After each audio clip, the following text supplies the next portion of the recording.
Bonjour à tous, c'est l'Instant été, votre rendez-vous quotidien avec l'actualité en Bretagne. Alors aujourd'hui, nous sommes au jardin Georges de la Selle sur l'île de Bas, un jardin d'acclimatation et nous sommes avec Benjamin Goès, le coordinateur de ce site. Bonjour Benjamin. Bonjour. Merci beaucoup de nous accueillir ici.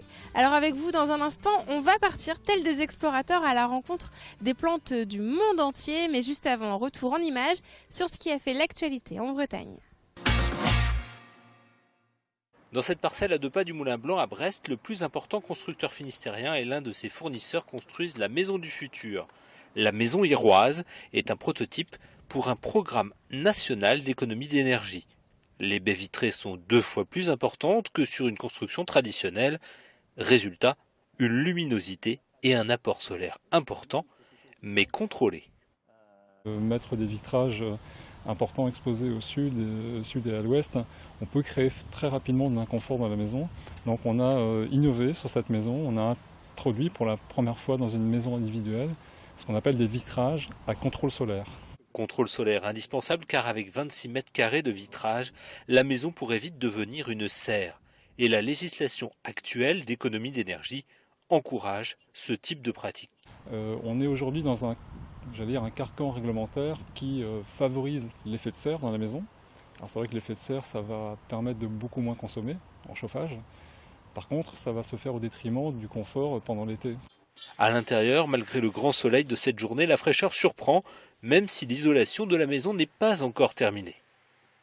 C'est un vitrage qui est traité en surface avec des métaux nobles qui permettent justement de réfléchir à les rayons lumineux. On avait changé des vitrages sur des grandes surfaces vitrées, changé des vitrages classiques par ces vitrages à contrôle solaire. Dès le lendemain, même le surlendemain, la personne dans la maison disait qu'on avait limité la surchauffe de l'ordre de 4 degrés, ce qui est énorme. La maison Iroise concentre une série d'innovations portées par des entreprises de la région. Pendant plusieurs mois, les habitudes des futurs occupants et leur consommation seront étudiées à la loupe pour définir la réglementation thermique d'ici 2020. Gribouille, pivoine, rustie, noisette, caramel ou farandole, avec lequel d'entre eux partir en balade. Fabienne s'est installée à Belle-Île-en-Mer et propose des randonnées avec, pour compagnie, un âne. Avec 100 km de sentiers, vallons et villages à parcourir, l'animal peut vous aider à porter vos sacs, bouteilles d'eau ou même vos enfants. Pourquoi prendre un âne ? Déjà, l'attrait de l'animal, parce que c'est un animal doux et attachant, marcher à son pas. Et le fait qu'on puisse mettre dessus son dos un bas, croisillon de bois sur lequel on accroche des sacoches, et l'âne porte donc nos bagages. Et il fait vraiment partie intégrante de la randonnée. L'âne peut porter un enfant à partir de 3-4 ans jusqu'à 7-8 ans. Donc j'ai des ânes pour un jeune public, pour des enfants de 4-5 ans, et des ânes qui sont un peu plus grands, qui permettent par contre de faire de la randonnée sur la journée et voire plusieurs jours. Des ânes qui marchent plus rapidement. 4 parcours sont proposés d'une demi-journée à 4 jours. Sur chacun d'eux, l'âne vous emmène sur les chemins intérieurs de l'île et les sentiers côtiers. Et si vous avez peur de vous perdre, pas de panique, l'âne connaît le chemin. On voit bien, ce sont des ânes très posés, ils sont bien dans leur tête, ils savent grimper, c'était très agréable. Les gens sur le long du parcours nous enviaient et nous disaient que vraiment c'était une très bonne idée. Une façon originale de profiter des paysages, ces balades sont possibles tout l'été à Belle-Île.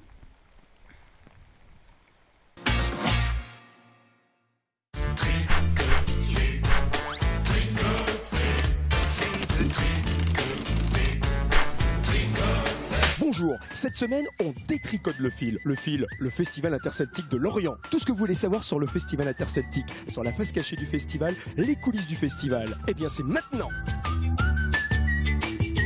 On est dans le pavillon de l'Acadie, alors en général ici tous les soirs il y a de l'ambiance, ça bouge, ça danse. Puis là je crois que c'est les balances du groupe Magali Savoie. Je vais aller voir les techniciens, voir comment ça se passe. On est en pleine balance là, on vous embête pas trop? Pas du tout, non. Ça va? Si j'appuie sur le bouton là, ça fait quoi? Ah bah vous pouvez essayer. Regarde, ça bouge derrière. Je vais devenir technicus lumière. Ça décoiffe à l'Acadie. Je trouve que c'est sympa les backstage, hein. Bonjour, on se repose? Non, on travaille et on se repose en même temps.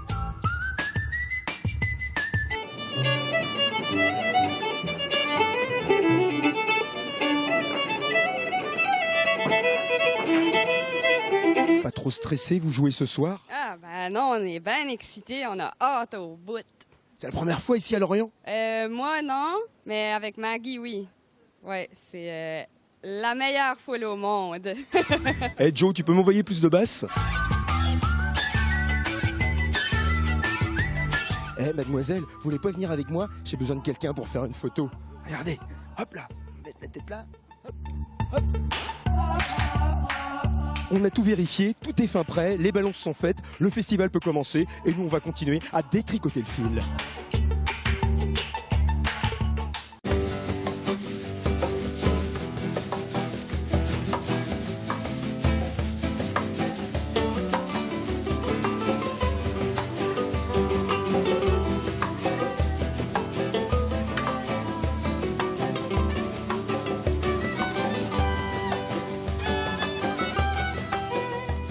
Et nous sommes de retour au jardin Georges de la Selle sur l'île de Bas, en plein cœur de la Palmeraie.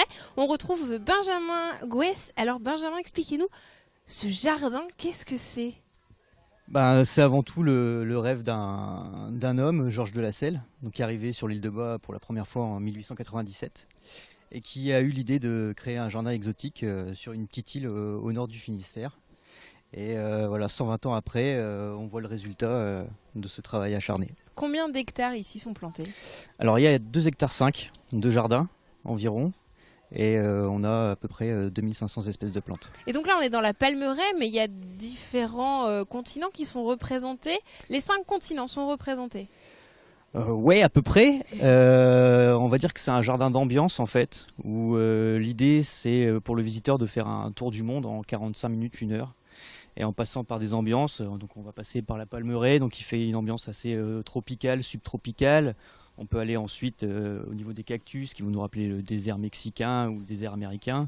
Et puis on finit aussi en Méditerranée avec tout ce qui est romarin, lavande, pin parasol et face à la mer. Et puis après on retourne dans le jardin, dans les terres australes, donc qui rappellent un peu les paysages de Patagonie et du Chili ou d'Afrique du Sud. Alors les terres australes, on ira tout à l'heure. On est quand même ici dans le nord de la Bretagne.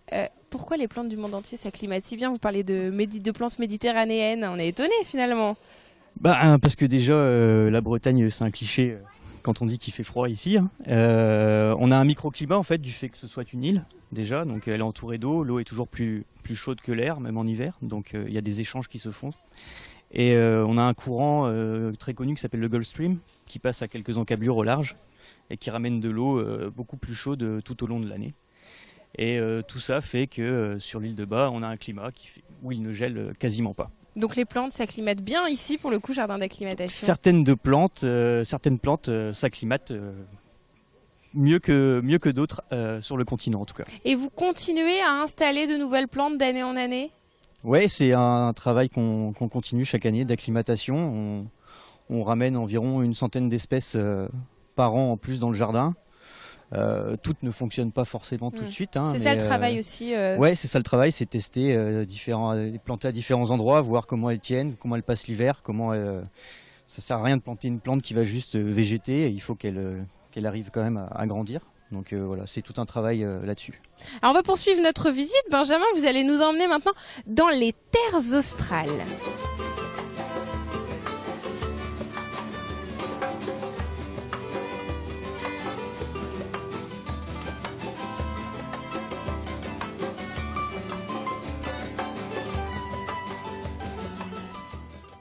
Alors Benjamin, là on a rejoint les terres australes, on a voyagé. Expliquez-nous ce que l'on peut découvrir dans cette partie du jardin Georges de la Selle. Les terres australes, comme son nom l'indique, on est au sud de l'hémisphère sud du coup. Donc ce sont des plantes qu'on va retrouver sur les continents du sud de l'hémisphère sud. Donc tout ce qui est Afrique du Sud, Australie, Nouvelle-Zélande et puis beaucoup aussi de Patagonie et puis voilà, tout le sud du Chili, le sud de l'Argentine. Y a-t-il une plante très originale qu'on peut découvrir ici? Très originale, oui, il y en a plein. Derrière vous, là, vous avez un Encéphalartos ferox. C'est une plante de la famille des cicadales. Donc c'est l'ancêtre des fougères et des palmiers. Une plante extrêmement vieille, nos temps botaniques et qu'on retrouve en Afrique du Sud et voilà, qui s'acclimate assez bien ici et on espère qu'elle fleurira dans quelques années. Ah, on attend la floraison. Ouais. Combien de personnes viennent chaque année justement découvrir, faire ce voyage ici? Environ 40 000 personnes par an. L'année dernière, on a fait 43 000. Cette année, on espère faire un petit peu plus, mais on se base sur un chiffre de 40 000 personnes par an. Vous n'êtes pas ouvert toute l'année? Non, on est ouvert d'avril à novembre. D'accord. Et la vue sur l'île avec ce jardin, ça donne encore plus de relief, ça fait encore plus voyager. Qu'est-ce que ça vous inspire ici, cet endroit? Déjà, c'est un cadre de travail assez exceptionnel. Et puis pour celui qui aime travailler dehors dans la nature, avoir d'un côté la mer, d'un côté des plantes exotiques, c'est vrai que c'est assez zen comme atmosphère de travail. C'est votre petit coin de paradis. C'est mon bureau. Merci beaucoup Benjamin Agouès de nous avoir fait découvrir votre bureau, ce jardin, le jardin Georges Delasselle sur l'île de Bas. Nous on se retrouve très bientôt sur TBO et TV Sud.